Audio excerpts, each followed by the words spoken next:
CBSE बच्चों, CBSE board का result आ गया। आप क्लास 10th में हैं या क्लास 12th में हैं, आपका रिज़ल्ट रिलीज़ हो गया और रिज़ल्ट अच्छा रहा है। बहुत से बच्चों का रिज़ल्ट अच्छा रहा, but unfortunately there are some student जिनका कॉम्पार्ट लगा है, और ऐसा होता है हर साल, इसलिए दुख करने की ज़रूरत नहीं है। और उस कॉम्पार्ट लगने के बहुत से रीज़न्स होते हैं, उस रीज़न्स में हमें अभी जाने की ज़रूरत नहीं है। कुछ बच्चे बीमार हो सकते हैं, कुछ बच्चों ने पढ़ाई नहीं की होगी, there are so many reasons, किसी के फैमिली में कोई प्रॉब्लम हो सकती है, बट द रिज़ल्ट इज़ कि अब कॉम्पार्ट लग चुका है। तो बच्चों, डिप्रेस होने से बहुत से बच्चे दुखी होकर के मैसेज करते हैं, तो डिप्रेशन करने से कोई फ़ायदा नहीं है, उसका तो कोई सोल्यूशन ही नहीं है। आपके पास जो प्रॉब्लम है उसका सॉल्यूशन है कॉम्पार्ट का एग्ज़ाम देना, ठीक है।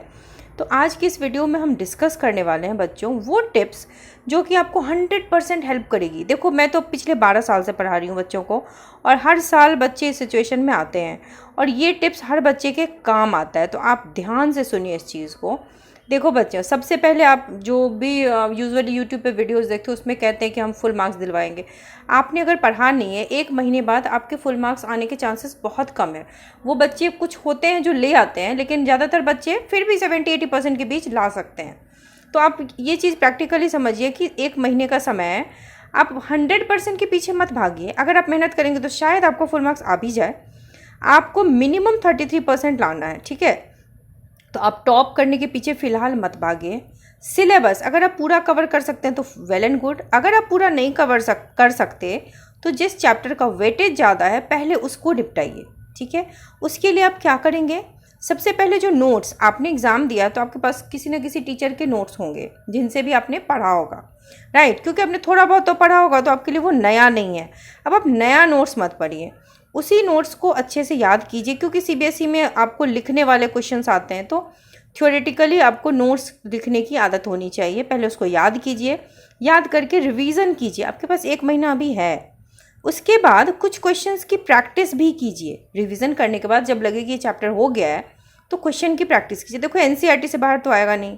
और पीवाईक्यूज जो होते हैं ना बच्चे, ये रामबाण है। 5 साल, पिछले 5 साल के क्वेश्चंस अगर देख लोगे तो वहाँ से कम 70% क्वेश्चन जो है वो रिपीट हो जाएंगे। तो आप फेल क्यों होगे, आप फेल फिर नहीं होगे, आप बहुत अच्छे नंबर से पास हो सकते हो।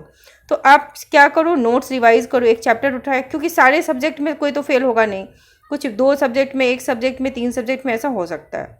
तो आप नोट्स रिवाइज करो, पहले याद करो, फिर रिवाइज करो, फिर प्रैक्टिस करो, एंड देन सॉल्व पीवाईक्यूज। ये लास्ट ऑप्शन होना चाहिए।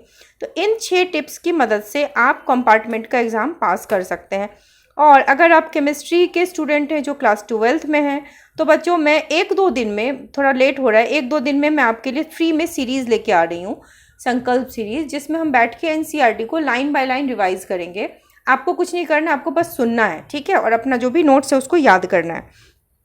आपने अगर ध्यान से सुन लिया, समझ लिया, आपके जो डाउट्स होंगे वो आप मुझे कमेंट सेक्शन में लिख के बता सकते हो। आई विल ट्राई कि मैं सबके डाउट्स क्लियर करूं। और अगर आप क्लास 10th में हैं तो मैं साइंस का रिवीजन करवाऊंगी, तो आप चिंता मत कीजिए। ये 1 से 2 दिन में मैं ये बैच स्टार्ट करने वाली हूँ, जो कि फ्री ऑफ कॉस्ट होगा। तो वीडियोज़ आप यूट्यूब पे अवेलेबल होगा, देख लेना। आप चैनल को सब्सक्राइब कर लीजिए ताकि नोटिफिकेशंस आपको मिलते रहें। और अगर आपके किसी फ्रेंड का लगा है सब इस तरीके का कॉम्पार्ट तो आप उन्हें बता दें। So all the very best to all student. पढ़ते रहिए, दुखी मत होइए। दुख करना सोल्यूशन नहीं है, मेहनत करना is the only solution for success. क्योंकि बच्चे, लाइफ में किसी चीज़ का शॉर्टकट नहीं है, आपको मेहनत करनी है। मेहनत करोगे और देखोगे कि आपका नंबर अच्छा आएगा, ये कॉम्पार्ट हट जाएगा आपके रिजल्ट से और आप पास हो जाओगे। Trust me. ओके बच्चों।